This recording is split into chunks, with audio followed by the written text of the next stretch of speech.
Welcome, Super Sentai Power Hour. Anthony, Jay. All right. So we may have others join us today. We may not. Who knows? But No. today we are talking about Evil Rangers, a continuation of the villains episode last time. So let's start by talking about Evil Rangers versus regular villains. How did the regular villains use these evil rangers to deal with the Power Rangers? Well, for the most part, the Evil Ranger teams, especially at least in the 90s, they were mostly just one-off villains. I think secretly every kid wanted to see maybe like almost like we know how popular the Green Ranger miniseries Green with Evil was, and I think all kids wanted like a full team of Rangers, like to be on equal footing with the Rangers and stuff like that. And we got somewhat close to that in Mighty Morphin twice, oddly enough.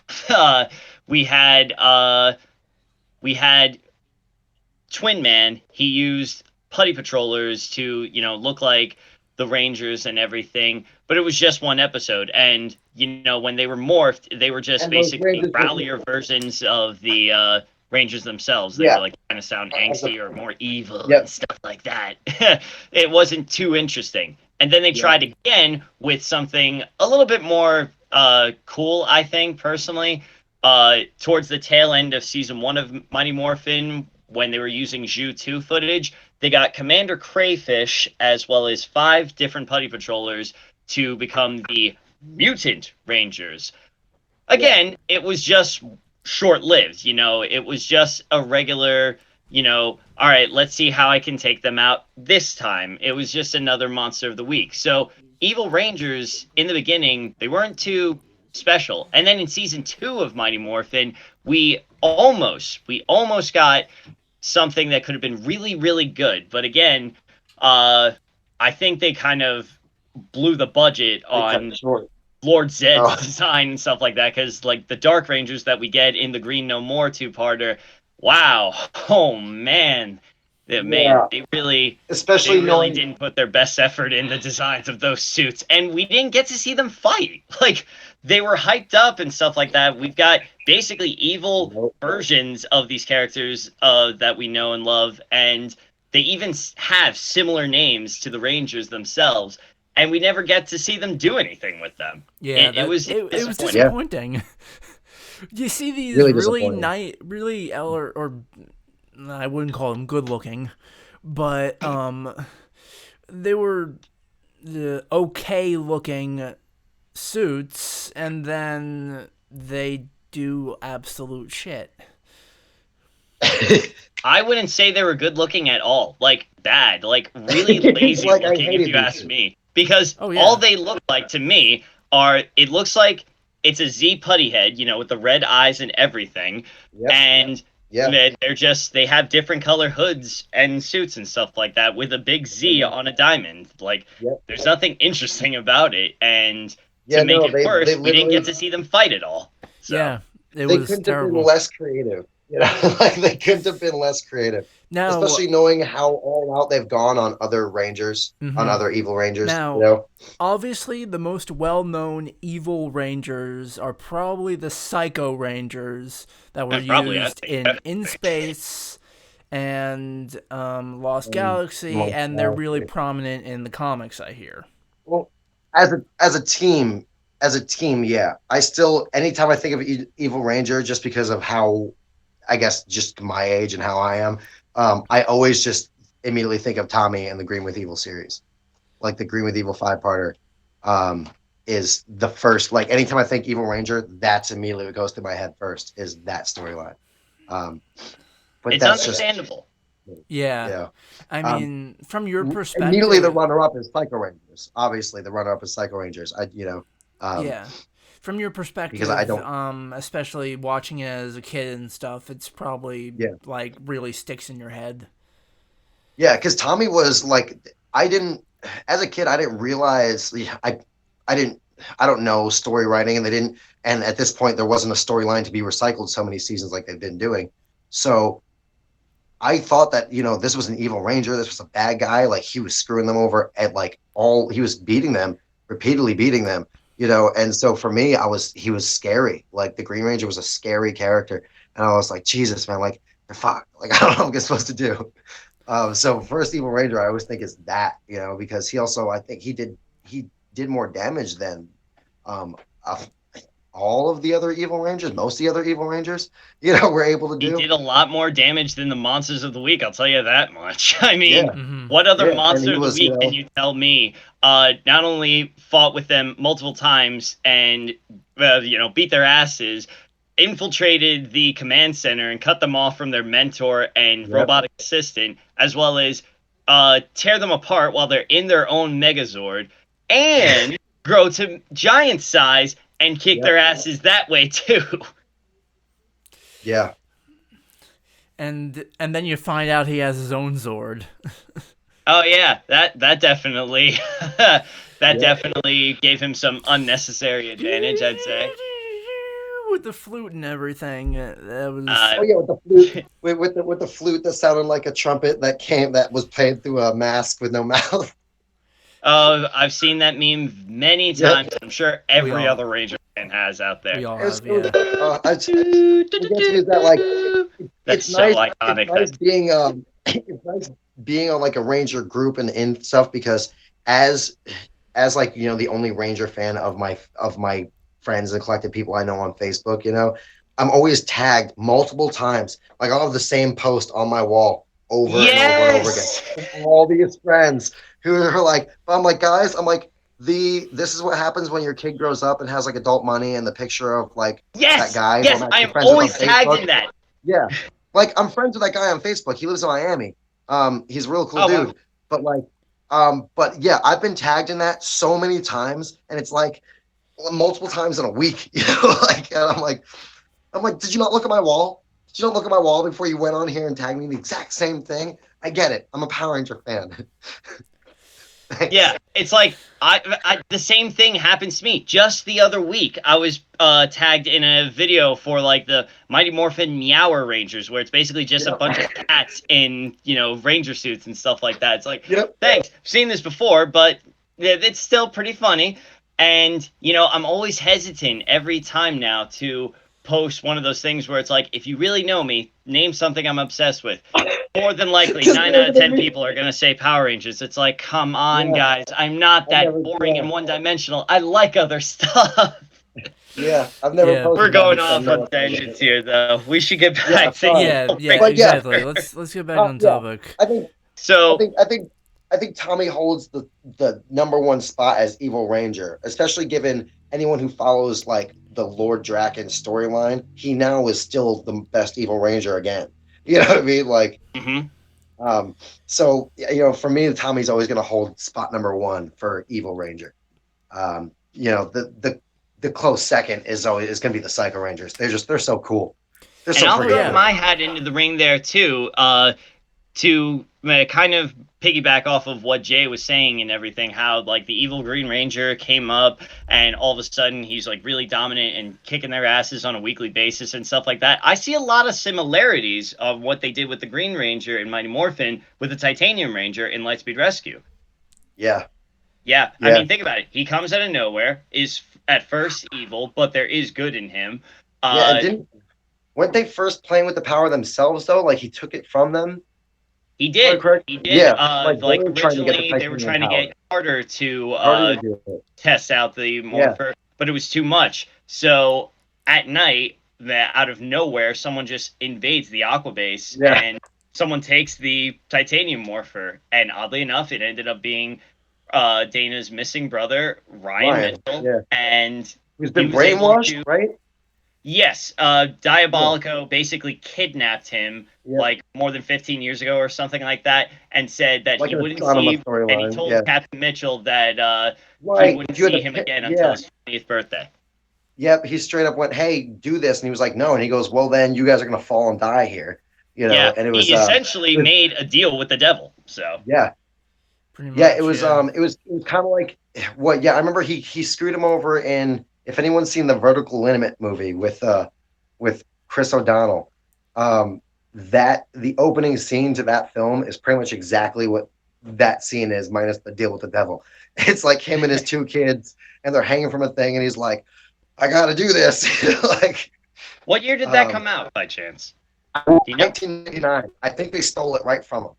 I mean, it wouldn't surprise me. It's not Yeah, like uncommon for media to take inspiration yeah, from other movies or TV exactly. shows Yeah, and because I stuff like remember that. when that movie came out and I was thrilled. I saw it in theaters. Like I couldn't wait for that movie to come out. I believe it was 1999. That or it was 2000. It was like the exact same time period, though. I know that. To where, to me, I was like, this is way too much of a coincidence. This scene is almost identical. Like, yeah. And that was yeah, a really intense scene too. It's just yeah it like was. they're hanging there, Yep. and It's him and his kid. Diabolical is just like, hey, you want me to save you? I gotta take your kid. Yep. Yeah. And like the poor guy, he's like, no, no. And then like, he's like, well, now he's dead or choose. He's like, save him. Pretty But yeah, much, and yeah. he was a good evil ranger. A gun. He also was brainwashed the entire time. Actually, I guess it's fair to say for Tommy as well. Yeah, It there's just a it difference felt between brainwashing and mind control. You yeah, know, exactly. I I was saying think like Tom. That was I feel like it was kind of different between the two, but in a way, now Jay, have you read the comics at all? Or do you only know what you not know from other people's stuff? I've not read enough to where I followed a continuity Oh, and storyline. You know what I mean? Like I've speaking of only the it's comics, only been sporadic. aren't the Omega Rangers evil as well, or am I wrong on that? I don't believe so. I mean, I haven't read too much of the Necessary Evil storyline. I don't believe the Omega Rangers are evil, though. Oh, okay. Uh, so, well, like, I mean, if they are, then shame on me. I need to do my research more. I need to read the comics again.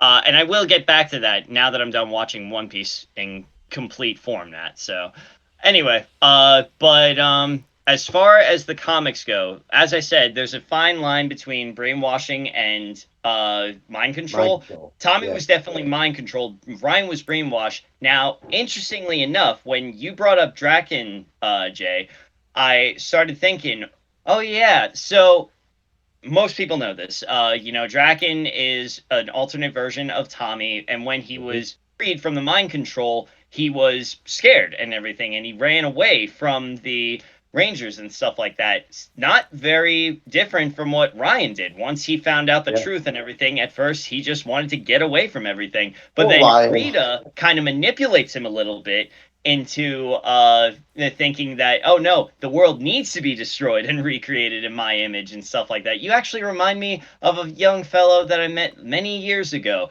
Yes, Draken, that was his name. Do you think you could tell me more about him? And with this, believing that Rita had all the intentions for the world, for the betterment and everything, Tommy helped her conquer Earth bit by bit and thinking that it was all for good reason or whatever. So Yeah. he was manipulated, unfortunately, Yeah. just like Ryan was. So I find that very fascinating. Yeah. Yeah. I need to read the comics because these storylines sound really engaging and worthwhile. They are. They are. In a way, a lot of the times they are made for those fans who either never stopped watching the show or grew up and got away from like the Zordon era or just got away from it as soon as it went to Zeo and stuff like that. But it is more for an adult or teenage audience and stuff like that to read because it can come off a little bit more realistic. It can come off a lot more dramatic Yeah.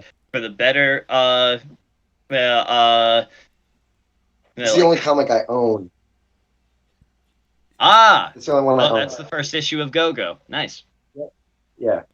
That's the only one I own. I have it signed though, which is nice.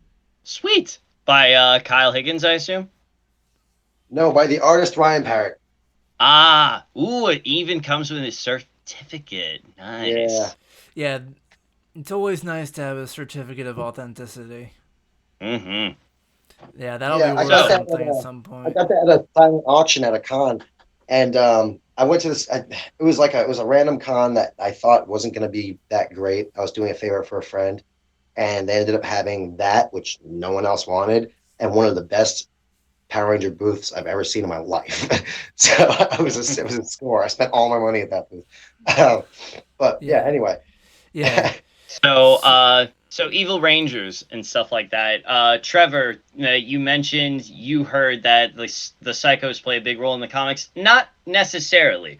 There is, however, an anthology story that Boom Studios like. So they make these anthology stories that are kind of just separate from the canon and stuff like that. You know, we have stories like Soul of the Dragon, The Psychopath, which does feature the Psycho Rangers. Uh, they also I like made that wordplay, the oh psychopath. That's fun. it was a story about Wes and Jen from Time Force. I think it's called Sins of the Future. I have to finish reading that book because it was very good in the beginning. Uh, but yeah, they're like separate from the main continuity. And the Psychopath, it does actually have an origin story at the end of it. If you didn't get it from the my MMPR Year 2 Deluxe Edition, I believe it's called, because at each one of those deluxe editions, whenever they're released, they're the hardcover books and stuff like that, and they go up in price pretty quickly. After a few months, sometimes they come in limited quantities, and their price range goes through the roof, honestly. But they tell you the origin of Psycho Green because he actually appears in an arc of the regular comic books that takes place over, I believe it's 4 comics or so, which tells you the details about the original MMPR team from 1969. Talking about the moon landing and stuff like that. Psycho Green was actually supposed to basically take Rita out of her dumpster and stuff like that so she could start wreaking havoc on the world. Uh, so yeah, they do have a little bit to do. They're not a huge role or anything like that. All right, I But heard that. Green is an exclusive. I don't know where I heard it, but I heard the Psycho Rangers had a bigger role in the comics than they did in the show. So I don't know. Well, they do give Psycho Green an origin story. They do have him appear in the main comics, and then the Psycho Rangers basically come back from the dead with Psycho Green intact with them in their own story, The Psychopath, which is pretty good in my opinion. It's got some silly aspects of it, but just read it for yourself. Your results may vary, like anything else. Oh yeah, of course. But so yeah, as far as Evil Rangers go, so we talked about the MMPR attempts at it. Shadow Rangers for Turbo, they really weren't much, honestly. Yeah. They here after the opening 3-parter for Turbo. Again, it's like what they were doing in Mighty Morphin, just it's the same voices, just a little bit distorted, evil versions of the Rangers, and it's a one-off. But the Psycho Rangers, when they came in, not only did they look very different from the regular Rangers, not only did they act very different, they looked intimidating. They had their own monster forms. Bust them out again. Really were everything we were looking for. Nice. Lightning Click. Yeah, the coolest looking Rangers. Like, they literally went all out on the aesthetic. Made them all super pointy and bat-like. They're like Batman Power Rangers almost. Like, it was really, really entertaining. Yeah, and that's another topic that I want to get to at some point.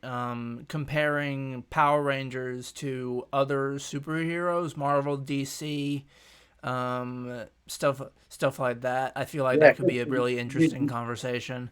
But you catch certain helmets that are similar to other superheroes. Yeah, but that's another conversation. Yes, you said the Shadow Rangers were very much like the ones in MMPR, where they didn't really pack much of a punch. It was like hey, well, all right, because you're always excited when you hear of an Evil Ranger. You're like, okay, and then Now, you'll this is where you'll really have to put your hat into the ring, because I don't know how this would be in the perspective of someone who actually watched it while it was airing, because Lost Galaxy was a little bit before my time with Power Rangers. I mean, I was alive, but I was not watching Power Rangers. I was watching Teletubbies. Yeah, that was Lost Galaxy was around the last one that I really really loved until Time Force. Watching them back through, Lightspeed Rescue was great. Lost Galaxy. So, what's up? Lost Galaxy, you mean, right? Oh no, because it's like when I was a kid, Lost Galaxy was the last one that I really really cared about, that I was like really really into. Got it. And then I didn't really care for Lightspeed Rescue so much. And then I remember liking Time Force. And then that was it. I didn't watch after that. So watching back through recently before they came off Netflix, binge watching on Netflix before it. I binge watched it through Netflix. Lightspeed Rescue was incredible. Going into Time Force, and then I wasn't gonna watch Wild Force, but I didn't realize the Forever Red episode was a filler episode. So I thought that I was gonna have a storyline building up to that. So I was like, I'm gonna have to watch this. So I watched that. Then I skipped ahead to Dino Thunder, and then I did RPM, and now I'm on Beast Morphers. So yeah, I'm kind of jumping around the board. But... as I was saying, I don't know how this would be in the context of someone who actually saw it on air. Yeah. Jay, what did you think of the Psycho Rangers coming back in Lost Galaxy? I was thrilled because when they came back, that's when we got our crossover episode. That's when we got our team up episode. Yes, to the 10th hours where the crossover happened. I actually remember Lost Galaxy is practically the first series that I saw like almost every episode for when it was originally airing. I was in kindergarten back then, and I was able to catch, every Saturday, every week, a new episode and stuff like that. That was like your Mighty Morphin. That was like the very first one that you were in on. Mm-hmm. Yeah, that's Lightspeed for me. It was amazing to me because like they were one of the coolest things that happened to In Space, especially given as a kid, my issue with In Space. Now I don't care. Now, like I said last episode, once I got over, I don't like the way these Rangers look. I was way able to get into the storyline more so. But the first time that it happened was within Space. So I went, their suits are completely uniform. There's nothing really different about any of them besides the color. And then when they morph, they're the only Rangers that don't show their face get the helmet on it. It just shows the whole Ranger right away.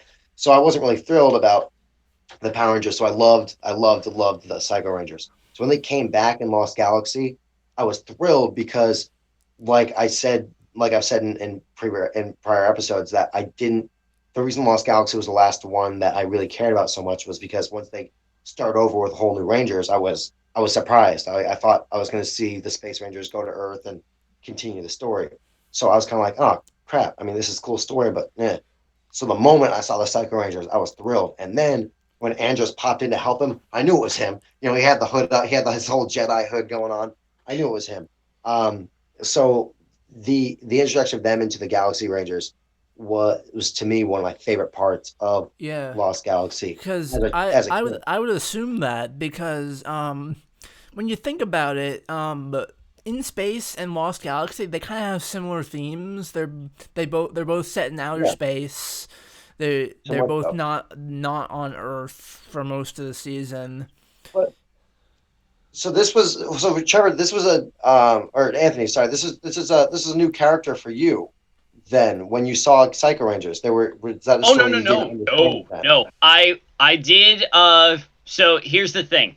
I was around 4 years old when In Space was on TV. I did catch a few episodes here and there. I didn't know how to tell time, so it's not like I could catch it every week or something like that. And my mom had recorded a few episodes on VHS for me. And in addition to that, there was a VHS that you could pick up at any video store at the time that was, for Power Rangers in Space. It happened to be the Psycho Rangers arc. And I would just watch those episodes over and over and over again with my brother. And so, seeing the Psycho Rangers come back in Lost Galaxy, it was amazing. It was just freaking phenomenal. That's great. More phenomenal, I'd even say. Yeah. Because I figured that would have been weird if you were just like, oh, I don't know what any of these people are, or Oh, no. I mean, I didn't see every episode of In Space, but I was able to see, maybe a quarter or a half of it and stuff like that. And, the episodes that I would have on VHS, I would just watch over and over again on everything. So. Yeah, so you knew exactly what was going on when they showed up in Galaxy. Yeah, and in fact, as I said, Lost Galaxy was that show that I was able to catch every week practically. I didn't miss.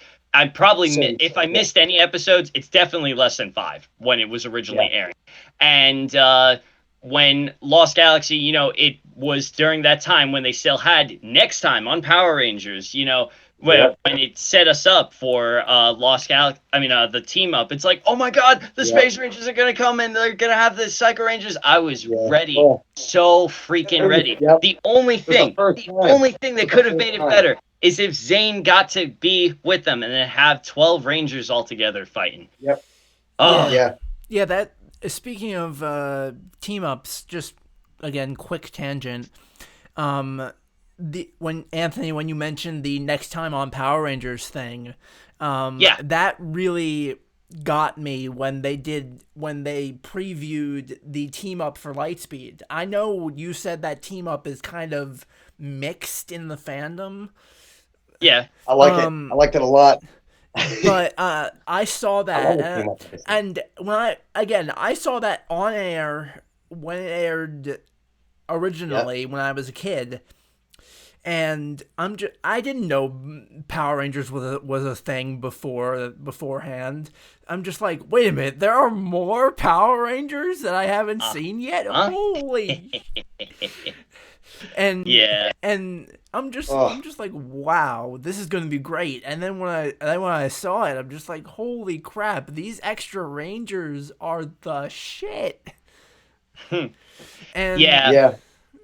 and even to this day, the last time I rewatched all of Lightspeed was around a year ago or so.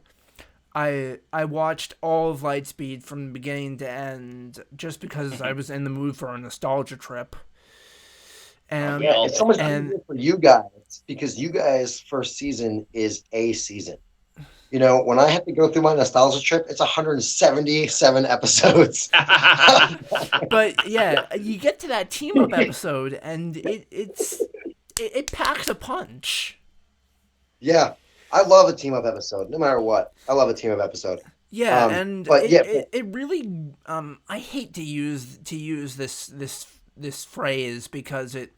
Whenever I think of this phrase, I think of Family Guy, but it really grinds my gears when the team up isn't all it's supposed to be these days. Most of the time in these last few seasons, they're not. We rarely ever see crossovers anyway. When was it that they actually stopped doing proper team up episodes? So it was definitely in the Disney era. The first time they had a stop was the very first crossover. I know Ninja Storm didn't have its crossover. Right, and I swore back when I was a kid, I had to have missed it during some week or whatever. Because me too. How could you not have a crossover episode? Luckily, they took care of that, fixed their mistake in Dino Thunder. Yeah. Now, and I can understand why. Because Power Rangers had finished filming, their series in California. They moved to New Zealand. It's costly to get actors from a different country over to another. So I understand why they did it, unfortunately. Oh yeah, of course. And now as an adult and everything. Yeah, but, and then being able to see the team up that would have been with Hurricaneer versus Gal Ranger. Mm-hmm. And in addition to that, like I said, Ninja Storm, Dino Thunder, they did have a crossover. Dino Thunder and SPD had 2, oddly enough. One was much better than the other. We won't go into that too much, though. SPD, Mystic Force, unfortunately did not. The closest thing we had was that Piggy from SPD made a quick appearance on Mystic Force, which is funny because Barney Duncan, who played Piggy in SPD, also is the guy who plays Toby, the record shop owner. So that was coincidental. in Operation Overdrive, the closest thing we got to a crossover. Well, okay, it is a crossover, but not a very good one. It's Once a Ranger. Yeah, actually, weirdly enough, Once a Ranger is probably one of the best parts of that season. I disagree. I used to think that. I respectfully disagree, though. Because here's the thing. All right, go ahead. Well, I wanted to get back on topic. I will make it brief. I swear I'll make it brief. I was like, we're gonna have a crossover episode. We're gonna have a team up episode, guys. So we should get to the space. All right, but Anthony, go ahead real quick. Then we'll get back on topic. So of course. So the problem for me with that Once a Ranger team up is that you shouldn't, when you have a crossover, you should not have one team look completely better than the other. It's like Once Ranger shows up and Operation Overdrive, they were already a shit Ranger team, and you emphasize that by making these guys, the real heroes, show up and making them look like complete scrubs. So anyway, I can understand that. Yeah, that makes sense. Operation Overdrive, Jungle Fury, they didn't have a team up. Neither did Jungle Fury and RPM. RPM and Samurai, they had one guy show up. It was Jack from RPM for Samurai. And that was also a movie in the Sentai as well. It was. And so Megaforce didn't really have a team up. I mean, it had a few legends show up for a few episodes here and there, especially the finale. But it wasn't all that great. And technically, the Super Megaforce Legendary Battle was the team-up episode. Mm-hmm. And not a very good one. I was going to say, we all know how that went. Mm-hmm. And Dino Charge didn't have a crossover. Even when I saw they did the upgraded Legendary Battle for Netflix. Mm-hmm. And I unfortunately never got to see that, but whatever. Mm-hmm. I'm not taking it as a loss. No, you're not missing much, honestly. Yeah, I was gonna say. But yeah, Dino Charge didn't have a crossover episode. Ninja Steel did. It was kind of Ninja Steel had its crossover. It had Tommy come back, had West come back. It had Coda come back, as well as Gemma, TJ, Gia, and a few others here and there. But everyone remembers that crossover episode for one friggin' thing, and that's Tommy coming in with the Master Morpher. Still no explanation on how the hell he got that, but whatever. Yeah, but speaking of the Master Morpher, I'm actually working on a backstory for that for the fan fiction that I'm doing.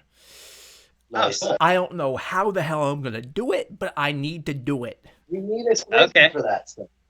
Because that shit needs an explanation. Mm-hmm. Yeah. I'm gonna have to collaborate with you and Jay and Gino and Brandon and whoever the hell else wants to collaborate on that shit. Because the Master Morpher needs a backstory. But anyway, back on topic. But yeah, I just wanted, before we go back to Evil Rangers real quick here, Trevor, I can actually remember, again, being in kindergarten, not long after Lightspeed Rescue started airing, like maybe 5 or 6 episodes in, they started promoting toys for McDonald's Happy Meals and everything with Lightspeed Rescue. Yeah, I remember those.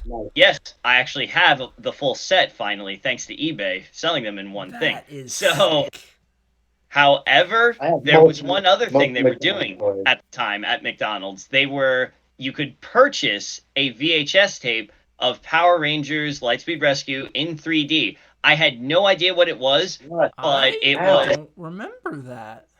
Well, I assure you, it did happen, and I still have the tape. Lost the glasses many years ago, but I had no idea what to expect. All I knew was that it was a Power Rangers tape. I needed it. My parents got me it. And I had no idea what I was in for. This was, the Trakina's Revenge 2-parter on VHS. So I got to see it months before the freaking thing aired on Fox Kids at the time. And I was exposed to all these different things. We hadn't seen the Max Solar Zord yet. We hadn't seen the Omega Megazord yet. The V-Lancers were totally new weapons. I'm like, what is going on? This is awesome. However, I do see why people have a problem with Shakina's revenge. I mean, for one thing, whenever Leo is morphed, he sounds completely different because he heard that a kid was going to be the main focus of the crossover, and that was a big problem for him. It was another problem for the original actress for Shakina. Ever wonder why she's wearing that mask in the crossover? It's because it's a completely different woman under that, because she didn't want a kid to have more screen time than the main villain from the last season. And the Galaxy Rangers, when you really think about it, they're not in it for the most part of that crossover. And that turns fans off from it. So anyway, I'm saying I like it a lot. I still have fond memories of it, but I can understand people's problems. Yeah, I can understand. Yeah. All right. So now we talked about the Dark Rangers. We talked about the Shadow Rangers from Turbo. What about the Shadow Rangers from Wild Force?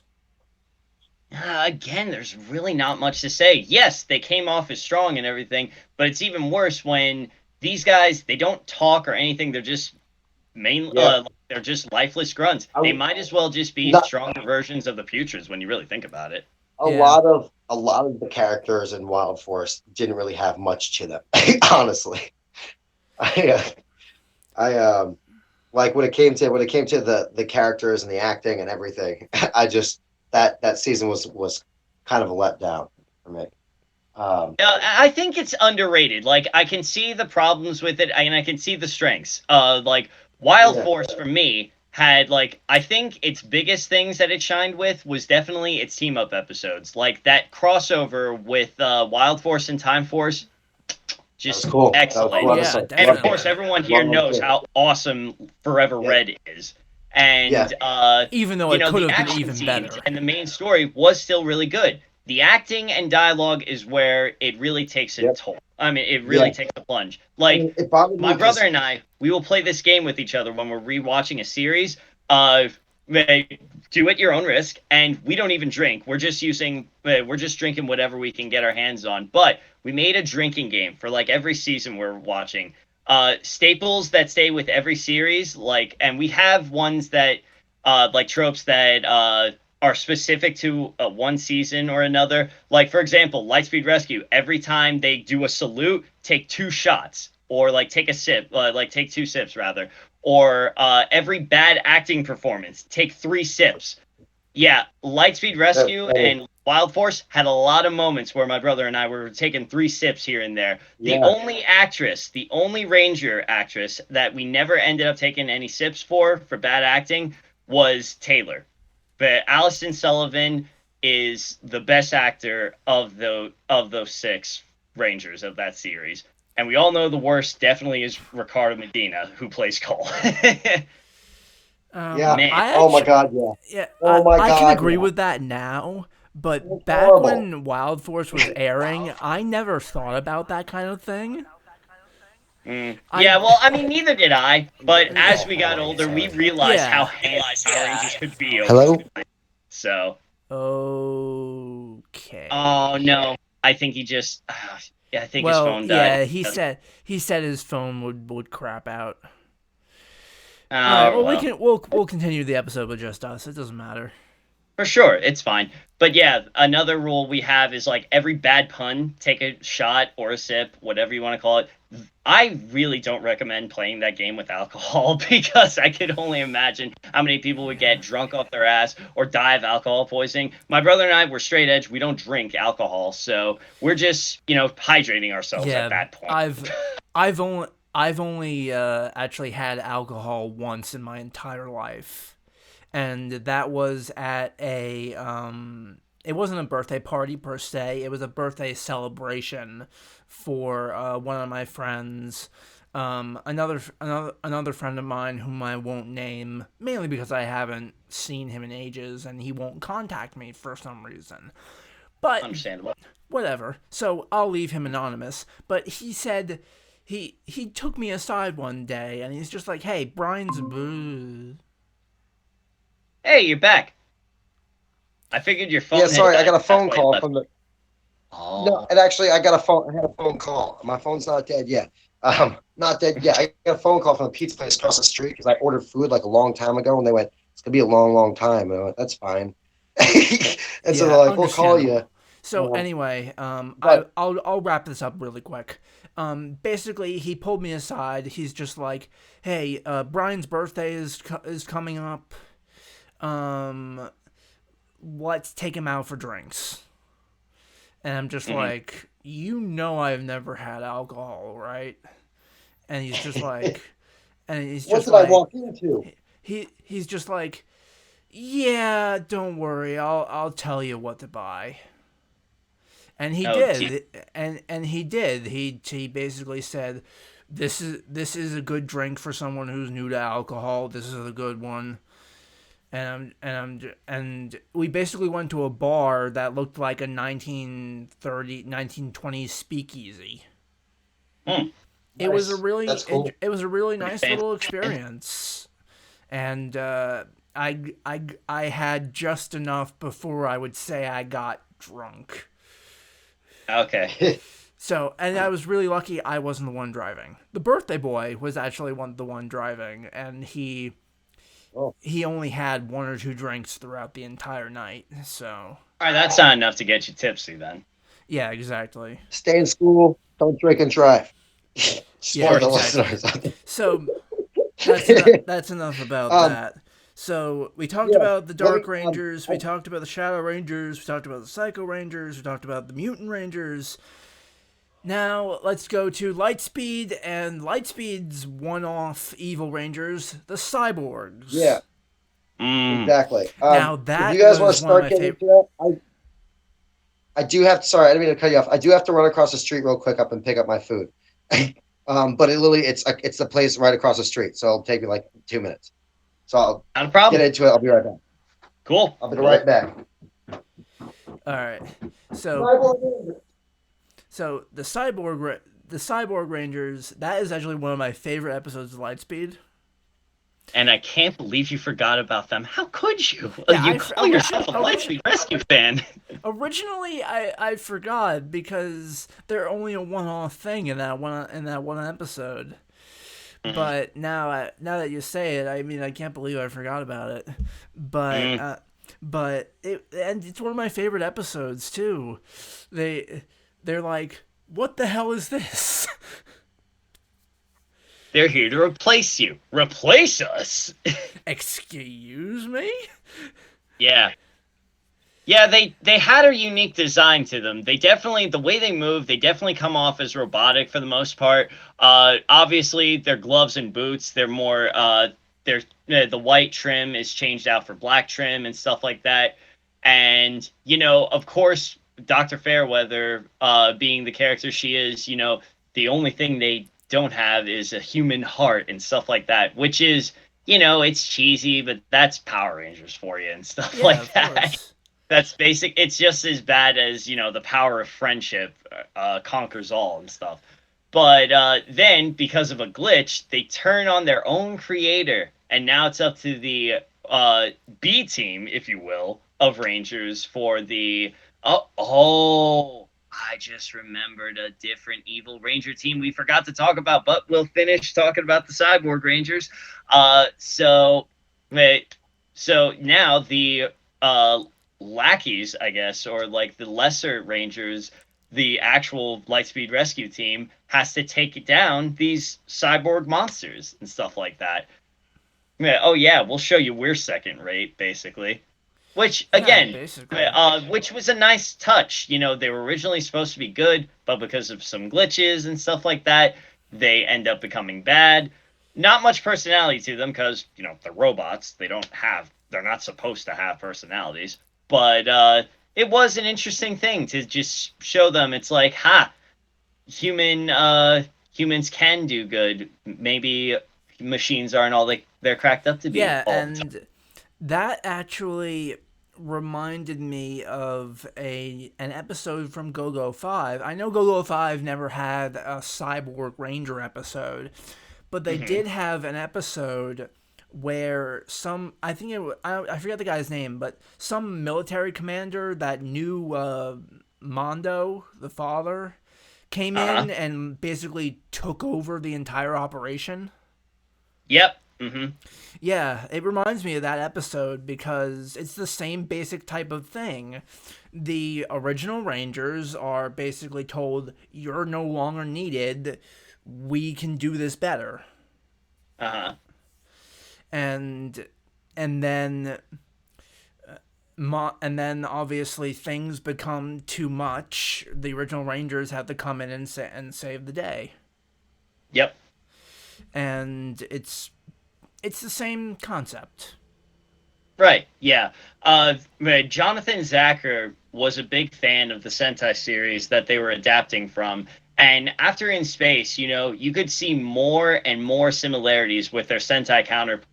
Like, that's why Time Ranger is so similar to Time Force, and Gal Ranger can be very similar to Wild Force in that manner. And especially with Gal Ranger and Wild Force, they literally have the same morph change sequence, except just change a word.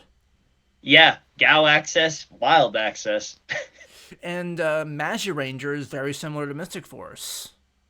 I mean, it's definitely the same dance and stuff, just different words and stuff. Yeah. So. But yeah. Magi Majiro. I love that. Maho Henshin! Maji Maji Majiro! I love that. But I have to bring it up. Since I said B team, it made me think of B squad. Can you see where I'm going here with this? Yeah. We forgot about the A squad from SPD. Do they count as evil Rangers? They're not really evil, are they?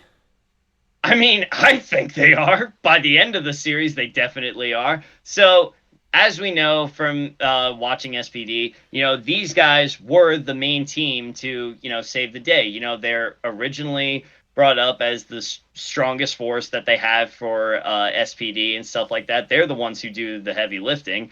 And B Squad is basically just reserved as backup. Then, when we find out that the A Squad was supposedly eliminated, as they phrased it.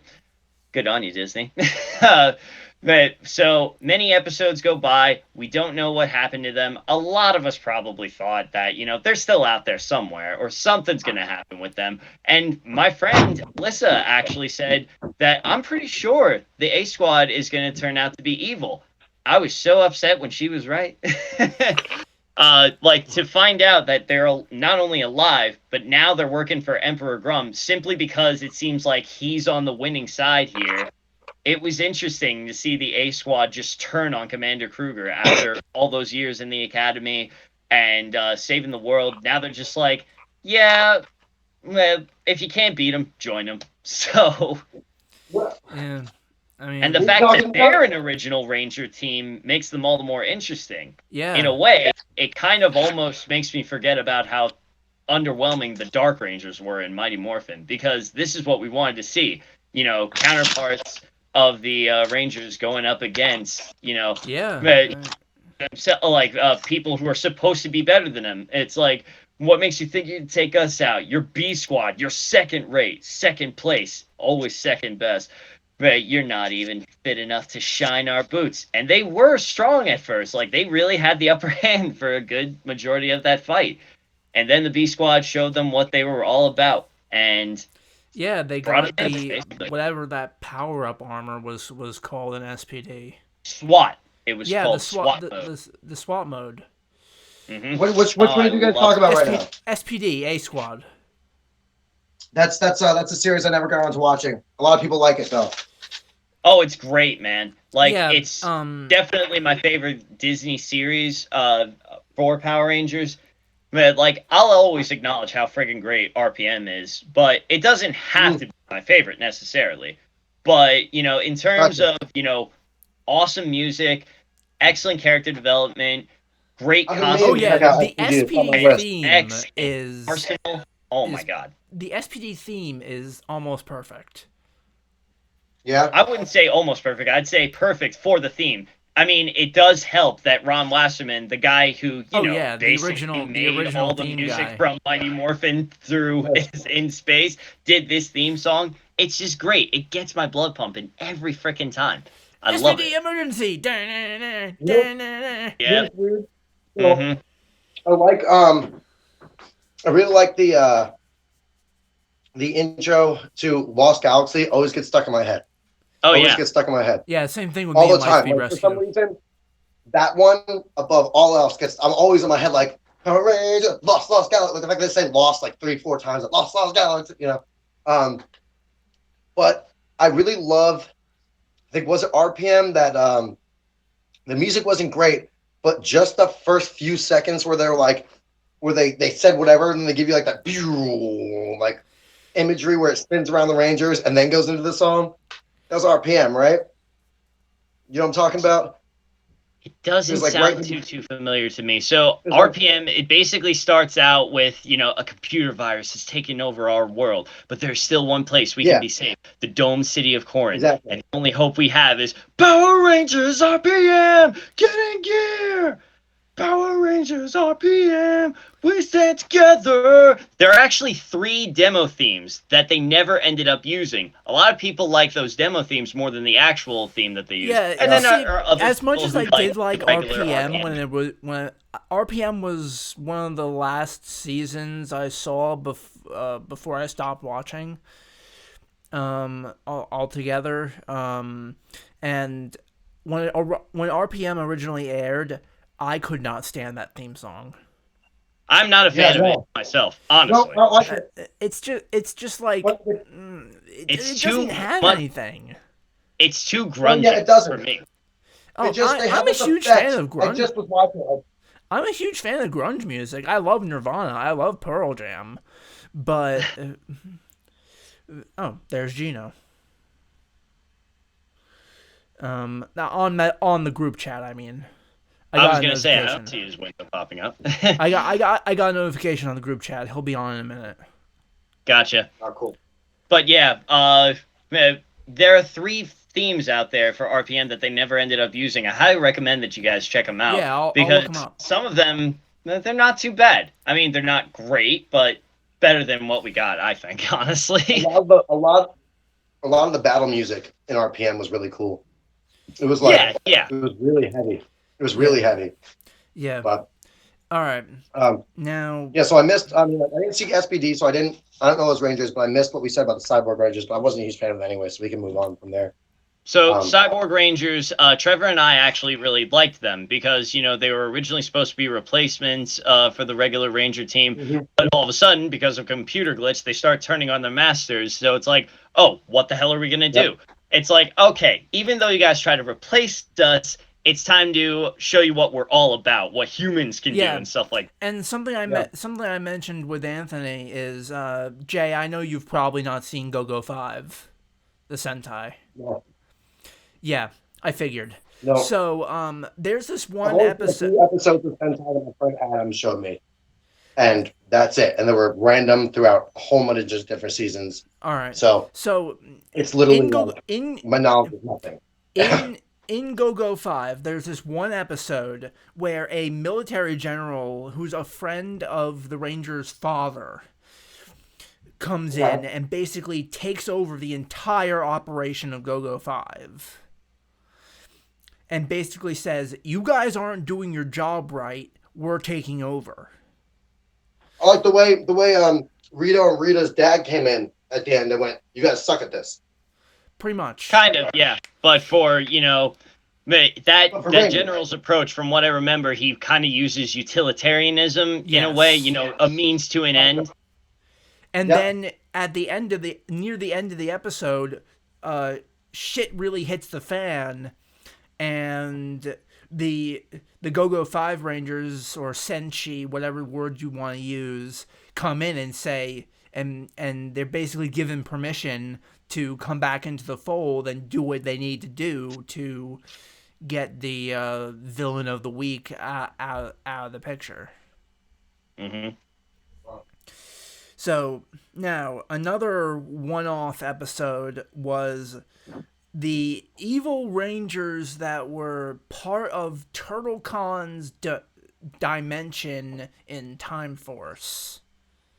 They were basically Mirror Rangers. Yep. Yeah. TurtleCon uses some mutant power of his to send the Power Rangers into another dimension where the only way to get out is to defeat themselves. Yep. That was a cool episode. Oh, definitely. It was. Unfortunately, you know, because they don't talk, because they basically mimic whatever regular Rangers do, there's, unfortunately, like the Shadow Rangers from Wild Force, there's not much to them. Nothing, So. yeah. Oh, well, that's the thing. That's what I really wanted to discuss in the very beginning of this episode with Evil Rangers versus regular villains. Not all Evil Rangers are created equal, especially in Power Rangers. Oh, yeah. The evil good guy is a really big trope in a lot of different TV series and movies.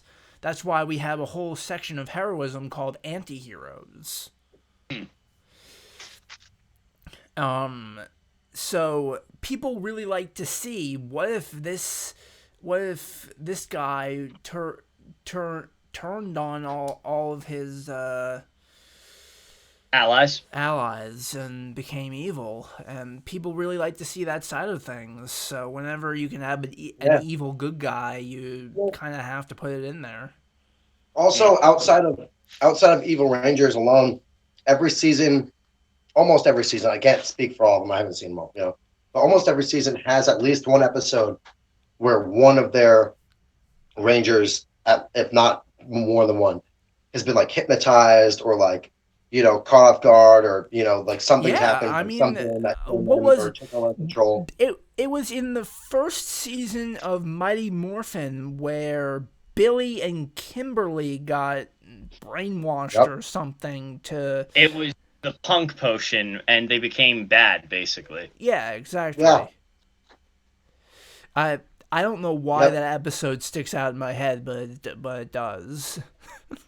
They actually made a book about it, believe it or not. A few episodes of MMPR were actually given like novel versions, like based off of the book, the episodes they were based off of, and stuff like that. I actually remember having a few in 3rd grade. They actually had one for the White Ranger, White Light miniseries. There was one for the Power Punk Potion, and one more. What was it about? I think it was some bubble monster of some sort. Anyway, but yeah. The one with all the eyes? No, it wasn't Eye Guy. No, I don't remember reading that one as much as the other ones. Whenever we had to just read during reading time or whatever you want to call it, I would always end up going to the White Ranger one because I was the biggest Tommy Oliver fan you could imagine. But either way, the Power Punks one definitely stuck out to me. And then thanks to YouTube, many years later, before it was put on Netflix, I was able to hunt down that episode and watch it. And it's a good laugh with the Terratoad. Oh yeah, definitely. Oh yeah. I mean, Mighty Morphin. Another quick tangent. Mighty Morphin had the craziest monster designs just because they were pulling from Jew Ranger in the beginning. I mean, you had the Sphinx, you had the pumpkin, you had the pig. Mm-hmm. Yep. Yeah, right here. Ridiculous. Pudgy pig. Ridiculous. Yep. Yeah. But anyway. Yeah, their designs were amazing. The Sphinx was gorgeous. I love the Sphinx. They also had the knight. What's his name? Oh, I can remember. It was the first one. It was the first one I saw. I remember as a kid that I thought was super cool. The Nasty Knight, one of my favorites. Yeah, like this, like the design of like just another side thing. Like I can't believe the amount of villains that got action figures back in the day. Oh yeah. I mean, you don't see that too often anymore. No, unfortunately not. Nope. If you're lucky, you get like the general of the main villain, a grunt, like the foot soldiers. That's about it. Yeah, I mean, didn't whatever her name was and the green guy that they brought over from Koryuger for Dino Charge, didn't they get figures? Poisandra and Curio? Yeah, them. I think I'm more sure on Poisandra, but I don't know about her buddy Curio. I believe I saw. I don't know those any somewhere. toys past Time Force. I don't know any toys past Time Force, but I had the Time Force. I had the toys like I had literally all the toys. Like as I was watching through the seasons again, I went, God, my poor mother. She got us all the toys. Yeah. But I remember I even had a Time Force the with all the armor that you connect to his body and his friggin' with the helmet and all the craziness. Oh, the Battleizer that he got. Yeah. Cool. I had that toy. It was so great. Nice. That's nice. And I think I remember, used to have that as well. I remember not remembering like as a kid, why he had like I remember the toy being like, what is with all this ridiculous armor? Like I don't remember this being a Power Ranger, like well, since when is this the case? Then watching through it, I was like, fuck, I had that toy. Oh, like yeah, it was a common thing for Bandai to, release Power Rangers toys for the next season before the next season even aired, or like the second half of the season. We'd get these like outrageous toys and stuff like that they hadn't been featured in an episode yet. That's a total regular thing that they used to do back in the day. It was amazing. So anyway, getting back on topic. I didn't think the armor wasn't cool. I just didn't care. It just didn't make any sense at the time. Yeah. Anyway, back on topic. So yes, Evil Rangers. You want to talk about the doppelgangers from Mystic Force? Honestly, don't remember a lot about them. All I know Gino is might that be able to mention something about them when he comes on. Yeah, he does like Mystic Force a lot. The only thing about Mystic Force and their evil doppelgangers is that the only difference you can tell from one Ranger team to another is that most Ranger teams, as you know, they have like the white collar underneath their helmets. These Evil Rangers, they had black collars, and like wherever there was white on their uniform, they would have black around the trimming of their gloves or their boots or something. That was the only real difference you could tell with the Mystic Force team and the Evil Mystic Force team. All right, so now let's get into the big subject, as it were. Beast Morphers, Blaze, and Roxy. Now, when it comes to spoiler territory, I, for one, don't care about spoilers, but if you do, I would suggest either covering your ears or skipping this part of the video. So I suggest you put a timestamp in there for people who are not watching this live and stuff like that. They're good, and I most definitely will. Yeah, so, this was an interesting concept. This was definitely something really cool. And if I'm not mistaken, in Go Busters, they had basically the same type of thing. So this is another thing they took from the Sentai. Kind of. Yes, there were evil counterparts in Go Busters, but they didn't look like Blaze and Roxy did. Like, these outfits that they have, I'm pretty sure definitely Roxy. I've never seen that in Go Busters. Those are original costumes that we made, especially in the second season of Beast Morphers when they get different colors. Yeah. Oh, man. Yeah, okay, these are good characters right off the bat. Like, the storyline introduces them phenomenally. Like, it's right away.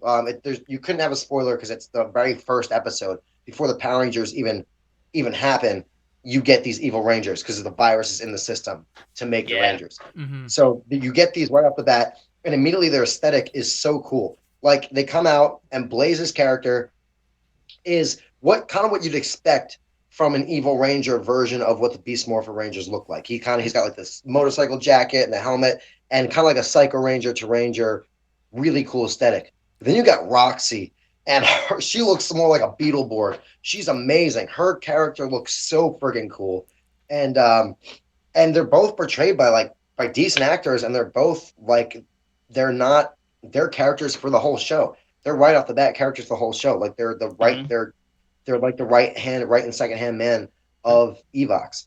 Mm-hmm.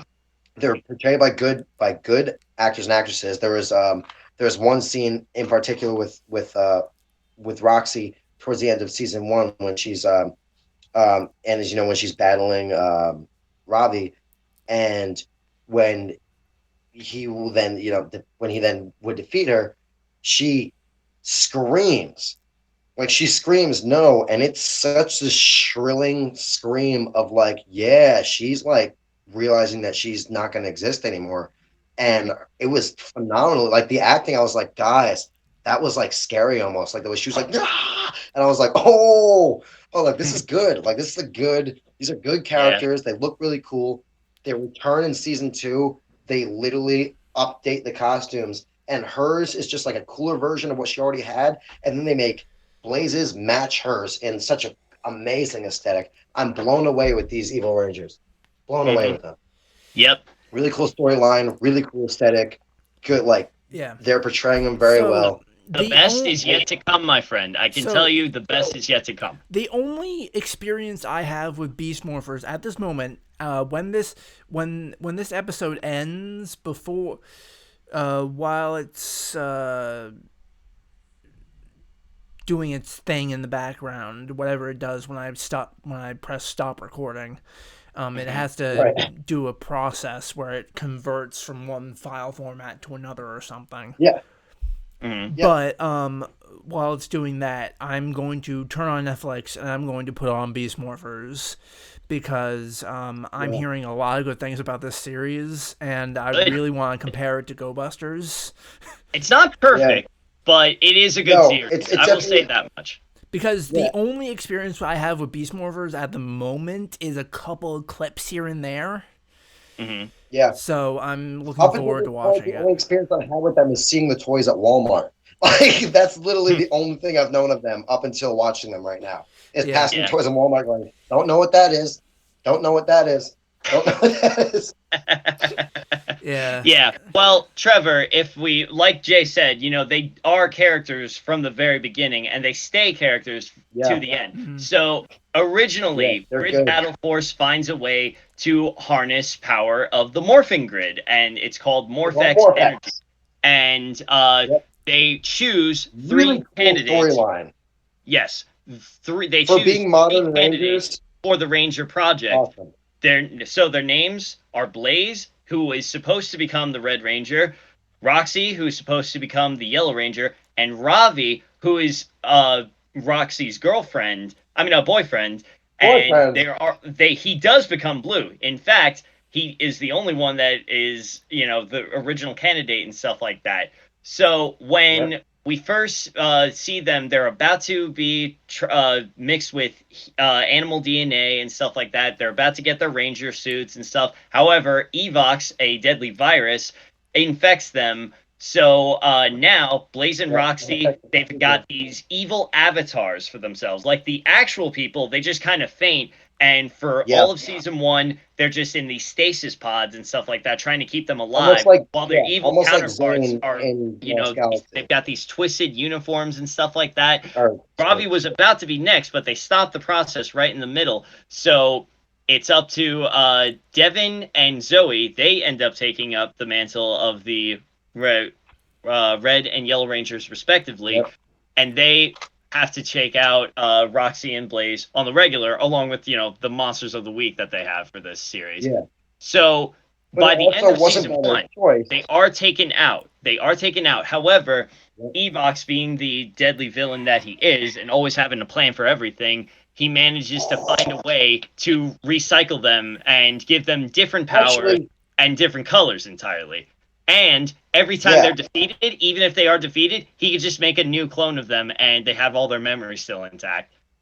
But that wasn't Evox, though. That was Scroggle or whatever. Oh, Scrozzle. I'm sorry. Yep, my mistake. It's been a few months since I finished up Beast Morphers, so because I was watching it on the regular. I'm not binging it like you are. So. Yeah, nice. Yeah, because Evox, the way he had initially revamped them and was like cool, and Scrabble was like, yeah, look, and they have these robot bodies that we could just download them on. He went, awesome. And they got defeated, and Evox was pissed.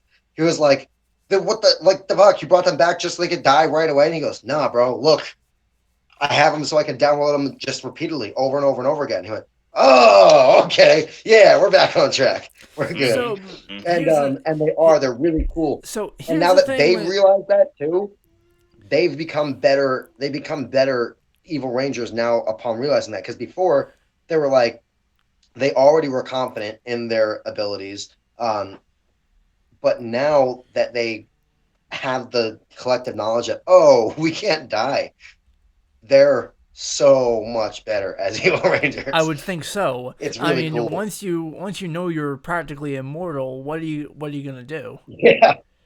Exactly. When it comes to Go Buster, when it comes the most to dangerous thing ever, someone who has nothing to lose. Exactly.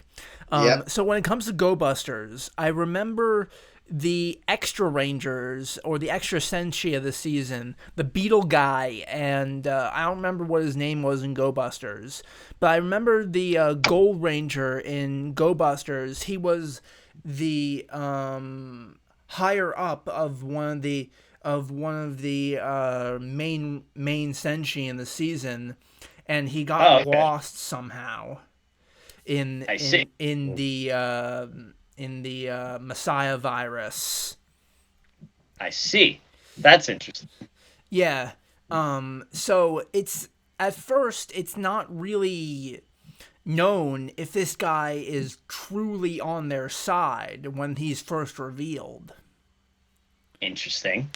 And the Silver Ranger is this freaking Beetleborg looking Beetlehead. That's Steel. Yeah, Beetlehead guy. He's a robot. Okay. And I'm just like, WTF is this shit? Yeah, I really like his aesthetic. I get it. With what they did with the show, I think it's weird that he goes from looking that cool to the Ranger looking not as cool as he does. But the Gold Ranger's Zord looks like it's straight out of Beetleborgs, and it's amazing. I love it. I love the Gold Ranger Zord so much. The gold and silver mechs in Go Busters are pretty cool. I'm assuming they're the same thing. I think it's a little distracting though that in Beast Morphers they don't call it a they don't call him a Beetle Ranger like they say it's the spirit of a mantis, which is really weird because it's totally not, especially when you look at the Zord. Hey Gino, what up? Hey, how's it going? Yeah, not even close. How's it going, man? Yeah, it's not even close to that. But yeah, they look like they're straight. The aesthetic on all of them are really cool. They look like they're straight out of the Borgs. Every bot that they pull out looks like it's straight out of Gundam. You know, it's really cool.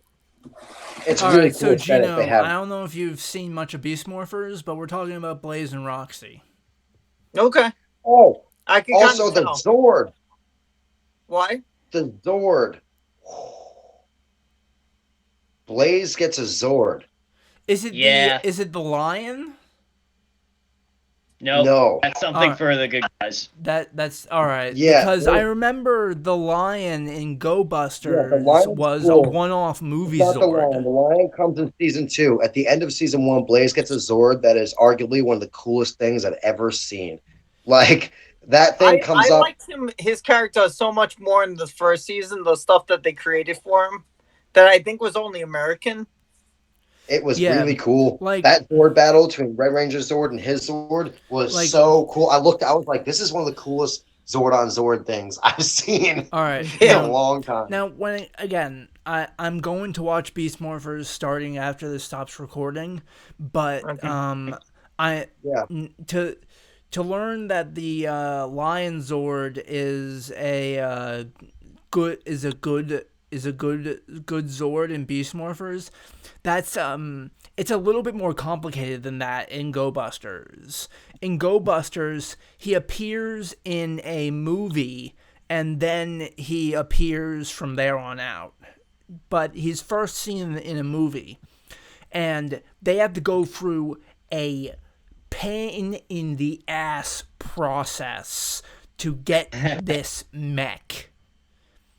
They basically have to steal its soul from a moving train.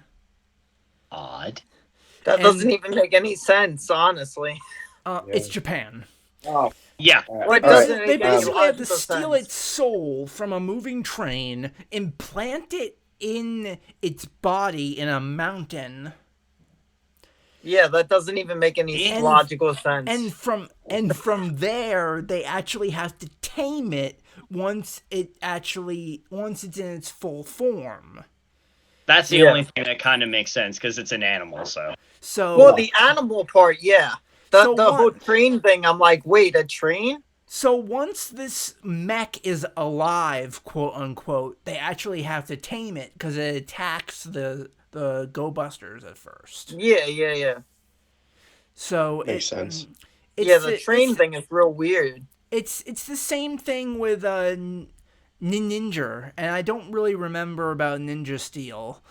The really powerful lion in that series as well is a similar situation. Yeah, it was an ally that they basically recruited. It was on their it was against them at first, but they ended up bringing it over to their side. Yeah, exactly. So. In Ninja, its name escapes me right now, but it was this really powerful god that they needed to basically. Oh, nice hat, Gino. Thank you. I've actually never seen a Green Ranger hat before. That's really cool. Thank you. All right. Anyway, so the ninjas, the red ninja specifically actually had to go on a trek, a spiritual journey to this mountain to meet this old sage. Yeah. And this old sage was the guardian of this god. And this god this old sage basically put the red ninja through a whole bunch of trials to even be able to get the chance of getting to speak to this god mech. So once he completes all these trials, he's able to finally speak to this god. And from there, he has to persuade him to come on to their side. Cool. The one thing I like about the Sentai is that with the mechs and their Zords initially are like are very like celestial beings and stuff. Yeah, that's really cool. It's a very big thing over in Japan to have the mechs be some type of celestial being. Like with Turbo, what they came from like the stars. Yeah, using Kuru magic or car magic and stuff like that.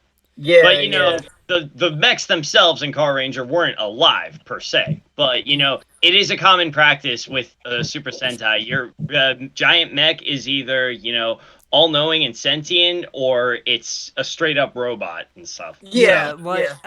Or you have Goanger with the Goan Souls. What was it was called or something? I think so. Yeah. Yeah, in Goanger, they literally Goanger, what's that? That's RPM. Oh, okay. In Goanger, they literally put the Goan soul into a miniature version of their Zord / mech, and it comes alive and grows. Really? It's crazy. Hey guys, cool. My phone is about to die on me. I've got it plugged in, but it's slowly dropping out. So I don't know when it's gonna cut off, just in case it does. I just charged my phone. I'm using my phone too because my tablet wasn't charged and I didn't realize that. So thank God I had my phone. Yeah, no, my brother has the laptop, but no, I didn't want to. I just wanted to. Just in case I get randomly cut off. No problem. I want to let you know. Also, there is something that I just wanted to bring up from last episode. If anyone had watched, we went over villains and all that stuff. I have since watched a few other seasons, and I have to give credit to was it Mesagog? Is his name or whatever? Yes. Yeah, from Down Thunder. Yes, super cool him. villain. We mentioned him last episode. Yes, Mesagog is love good. the face, the articulate, the head was so cool. Loved that And character. his voice, Then, like, his voice is very menacing. Yeah, amazing. the voice really is like amazing. so menacing. Like it's like it's So the cool. opposite of Lothar. Lothar is kind of silly. It was really His cool. is like That's very what, like everyone dark. says Lothar was the worst, but so I really appreciated that. And then also, and then I have to change my answer. Venjix is clearly, hands down, the best villain to me. That was amazing. Watching RPM was amazing. That villain blew my friggin' mind with the fact that he took over. I told you guys in the chat. The fact that he took over all those civilians at the end was a twist in the story. Was a twist. When that EMP went off, I stood up. I was like, "Oh my god!" He's one villain I forgot to mention last time.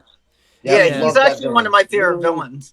Completely changed my answer. Yeah. Venjix, my favorite villain.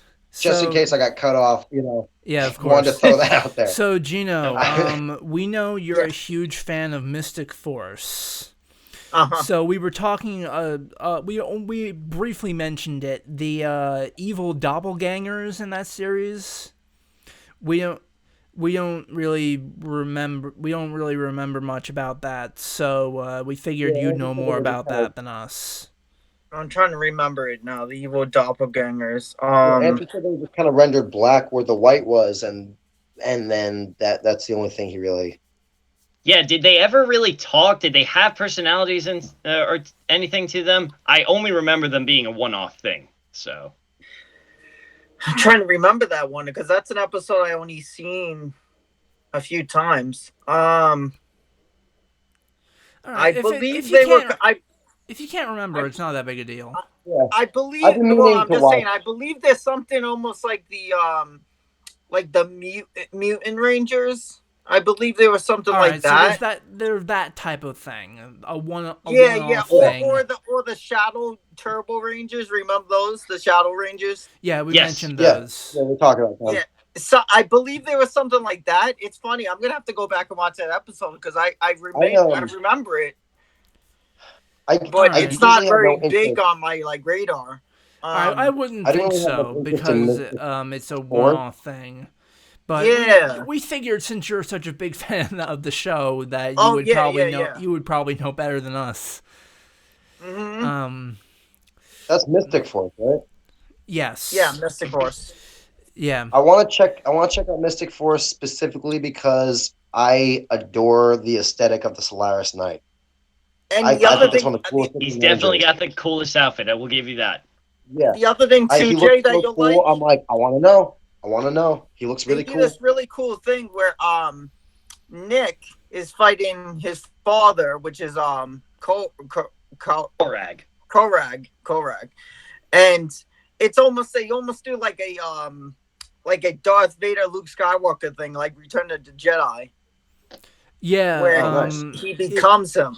Yeah, basically in the beginning of the series, the Red Ranger he's an outsider to the town. He doesn't know anybody. He has to kind of grow into the team. He doesn't even initially believe in magic.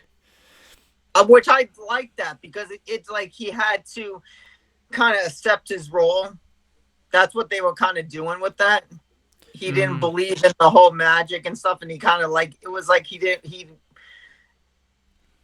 didn't believe in himself fully. Everybody else was more accepting than him, but he was more of the first one to be a leader. Rangers. What? So these are like Harry Potter Rangers. Kind of, because they're like wizards. They're wizards. All of them are wizards. They're like wizard rangers. Like they call them Blue Wizard. And they have their morphers are initially wands.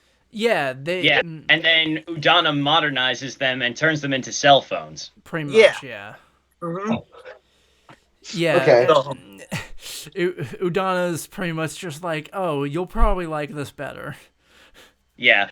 And there's something very special about Nick, what makes him more powerful than the rest and stuff like that. And when he becomes fully accepting of it, he becomes wickedly strong. So. Oh yeah. He fuses with a dragon. He combines with dragon heart. Spoil everything for Jay, do we? Oh, I'm sorry. Yeah, I'm spoiling it for Jay. Yeah. I'm sorry to get really excited about the series. All right. It's okay. It's okay. All right. Now, to end off this conversation on Evil Rangers, I wanted to kind of again talk about the Sentai. Now, I don't have as much Sentai knowledge as you do, Anthony. So, and there goes Jay. Okay. Well, he told us it would happen. So. Yeah, it's cool. It's fine. So, Anthony, you have more Sentai knowledge than I do, so I'll be asking you this mainly. Mm-hmm. Were there any evil senshi? Oh, yeah. I mean, a lot of counterparts, the biggest thing that we have for Evil Rangers is these direct counterparts to the Psycho Rangers. We've got the Neji Rangers from Mega Ranger. Oh, and I forgot. I completely forgot about that. That Psycho Rangers were actually part of Mega Ranger. I completely forgot that the Neji Rangers were a thing. I'm just like, wait, the Psycho Rangers were original, weren't they? No, they weren't. No, they weren't. Definitely Sentai footage. And a lot of their storylines are very much the same, or very similar at least, to what we get in space. But before that, there was, believe it or not, this is pre-Zhu Ranger stuff. There was, I believe, they were called Ginga Sentai Ginga Man, and they were used in 5-man. And they were one-off, but they didn't look like Rangers from what I remember.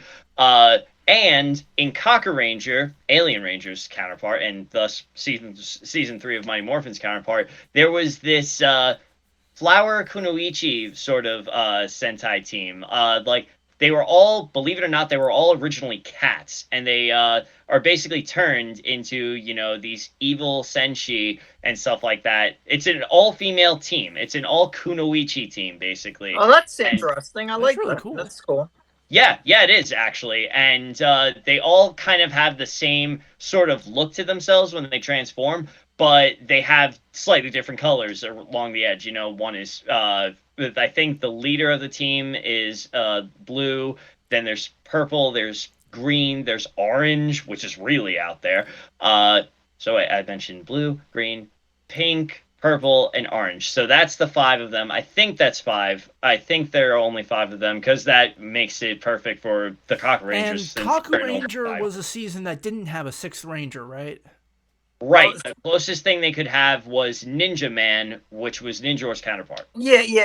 And I was gonna say, with the Psycho Rangers, they had a 6 Rangers. Like the silver one was part of them, right? It wasn't American, right? No, not quite. No. Really? So I thought it was. Yeah. Oh, okay. So here's how it worked in Mega Ranger. Again, very similar to how it was done in space. So Shun, Mega Blue, realizes that they're linked directly to their counterparts, and their counterparts are always going to have a little bit of an edge on them. So he says, guys, let's switch up.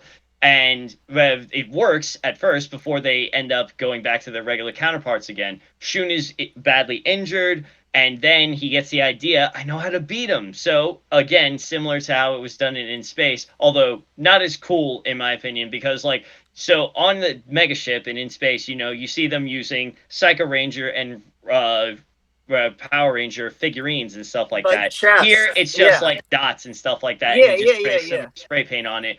Whatever, but the idea is basically to make them all the same color. And in Mega Ranger, when they are the same color, not only do they all look the same, but they all sound the same too, to throw them off.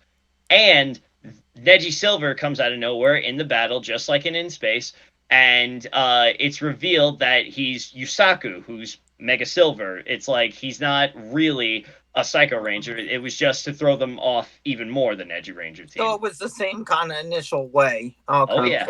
Mm-hmm. Yeah. Now that you're talking about this, Anthony, my memory is coming back. I haven't... It's been a long time since I've seen Mega Ranger. I need to rewatch it. But I remember it now. I mean, and the Neji Rangers were one of the best parts of Mega Ranger to me. Mega Ranger, that's in space. Alien Ranger's counterpart, right? You said Mega Ranger is in space. Kaku Ranger is Alien Ranger. Oh, okay. Because you jumped back and forth, so it kind of confused me real quick. Okay, sorry about that. But yeah. Okay. So, Okay. So the Evil Ranger thing is kind of really an American exclusive. They don't really do that much in Sentai. I wouldn't say that because, like, so Ranger, as you know, Yeah, most Ranger of it. had Burai. No, I mean even not just Barai, but the whole Twin Man concept. Like I said, with him using a few Oh putties, yeah, that was Dora Mirage, his counterpart in Ranger, used the exact same thing. So it's definitely a thing that they did there. As far as other Evil Rangers, Evil Magi Ranger, it's where they got the footage for the evil Mystic Force Rangers, the evil Time Force doppelgangers in that mirror world. yeah. That's a Sentai That is a thing. Sentai thing. Just like Gao Ranger with their Shadow Rangers and stuff like that, that was a thing in Gao Ranger as well. That sounds like it's a Japanese concept, that Shadow Ranger type of thing. Mm-hmm. Yeah, Oh, if you really want a good shadow concept, like an Evil Rangers thing, I almost forgot about them entirely, and this is my favorite Sentai, Chojin Sentai Jetman, the last Sentai season before Ranger started getting adapted into Power Ranger seasons in America and stuff like that. But there is a villain of the week who starts going around zapping people and stuff like that, giving them their basically shadow copies of themselves and stuff like that. And an edge that this one gives, what makes him stand out from all these other Sentai series that I mentioned that are basically just evil counterparts, is that they actually drain the energy of the Jetman that they're based off of. Everyone got a shadow counterpart. Yeah, it's like the more they fight, then like the more they exhaust themselves, the more strong their counterparts become. And That's really everyone cool. got an evil counterpart except for Gaiuki, who is Black Condor, aka Mr. Badass. Oh my god, I love that guy as a character. Sorry, little fanboy moment there, but that is the Shadow Jetman. That was a one-off concept, but it was a good one. Like another thing that made it interesting is that at first, when you see the Shadow Jetman, they're all black and everything. But as they fight, you start to see more color, and they're not just copying their moves anymore. Now they're just able to counter them blow for blow and stuff like that. Yeah. So, and but yeah. as I said when we were talking about Blaze and Roxy and Beast Morphers, they had a similar concept in Go Busters. I don't remember their names right now, but they had these two Evil Ranger-ish type of personalities. They were the same type of thing. They were just an avatar in this other evil virus dimension. See, that's what I like about Blaze and Roxy, is that they're not. It's like they're copies. They're evil copies of the actual people. Yeah. But so that's what I thought was cool about them. I don't think their Go Buster counterparts were based off of a real life person. I think they probably were originally, but we don't ever see their real life counterparts like frozen stasis or anything. You just all right. I'll have to check out Go Busters at some point because I want to. Whenever you see them, it's really cool. I mean, I don't think they're in Go Busters as much as Blaze and Roxy are in Beast Morphers. But they're not a one-off villain. They're almost, you can compare them to sort of like Korag and Mystic Force. Okay. They appear in a lot of pivotal moments. Okay. And they're, as you would think, really pretty powerful, and the Go Busters have a hard time beating them down. Gotcha. But there's actually one section in, I think it's around halfway through the series or something, where I don't know if this gets translated into Beast Morphers. I'll see for myself after this episode, or I'll start to see for myself after this episode, but whatever. I don't know if this has a Beast Morphers counterpart, but they get the upgraded armor. Oh yes, so you will see that in Beast Morphers, mainly I think either towards the end of season 1 or in the middle of season 2. They do get their Beast X armor, they call it in Beast Morphers. All right, so the armor is. Oh, in do Beast they get that Morphers. type of the B-Sex? I wasn't sure if they did. All right, must so the have armor is missed in that. Beast Morphers. All right, so Yes. so they actually have to create this armor over a period of a few episodes because these evil avatars are becoming so strong. So they have to create this armor or this power up over the course of a few episodes. I think it's actually, I might be wrong on this, but I think it's actually draining the energy from their animal AI. Oh, interesting. So they actually have to combine that energy in order to make this power up armor, and it's a really tense and really powerful thing when it happens. So do they have characters that are like Blaze and Roxy, and the what is it, Go Buster? Yeah, that's what I was talking about. Yeah. So Yeah, do they you know how, have you seen season 2? Well, in season 2, they he hasn't if seen they get anything. destroyed. Okay, you don't have to worry about spoilers. In my opinion, it's not a spoiler until you've seen it. Yeah, and this is not really spoiling it. This is me asking a question.